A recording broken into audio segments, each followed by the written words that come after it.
Is it safe to pick something up with a rounded spine? Or do you absolutely have to maintain a perfectly straight spine? Before you go picking up heavy things with a rounded spine, you really need to do this first. Now there's a lot of literature out there showing people picking up things with a rounded spine all the time, every day, and they don't necessarily have any problems. But if you have to do the same thing every single day in and day out, and you don't have any time to rest, so your tissues can heal and regenerate and become stronger, or if you've never really prepared for it and suddenly you find yourself having to pick up one big heavy thing, then we can learn from biomechanics so that you'll be stronger and last longer. If I take this mace right here, which has a heavy ball on the end of it, if I hold it close to my body, it's easy to hold. It's only 15 pounds anyway. But if I start to take this ball and send it further away and further away and further away from my body, suddenly I can't actually hold it up and the weight drops down. Similarly, if I pick something up really far away from my body, it's a lot of work. But if I step a little closer, it's easier. And if I get right on top of it, it's really easy. So it's not that if you don't get right on top of the object you're trying to pick up, that your spine is gonna explode or something like that. But if you can give yourself a mechanical advantage to lifting, you're gonna be able to do more and lift heavier things. Now, part of the reason people tend to have to round their spine when they're lifting is because they don't have any hip joint range of motion, so they don't have any other choice. If my hips lack the mobility to allow my pelvis to drop down when I'm lifting, then my pelvis cannot go downward, which gives me no other choice but to round my spine when I pick up an object off of the floor. So if the reason you're rounding your spine is because you don't have any other option, because your hip joints won't allow you to get down low enough to pick up the object with a nice long straight spine, then you lack movement variability, and you're gonna have to do the same thing the same way every single time, no matter how light or heavy the object is,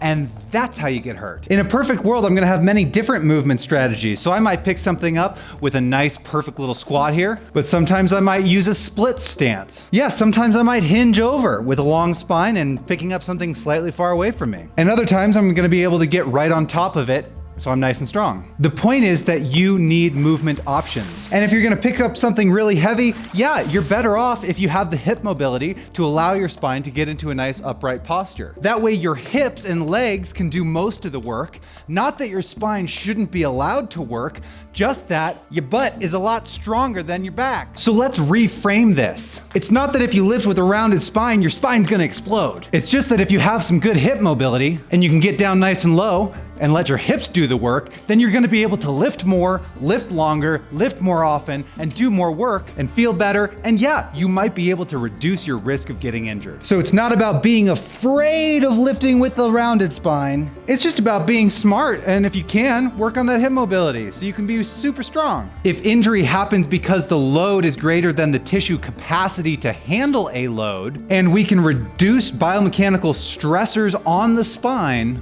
by lifting with a particular form, or even by lifting with variable form, we could take advantage of biomechanical adaptation. You'll get stronger, you'll feel better, you'll last longer, and maybe we can reduce flare-ups, not by being afraid, but by being mobile and being strong. Like and subscribe. See you next time.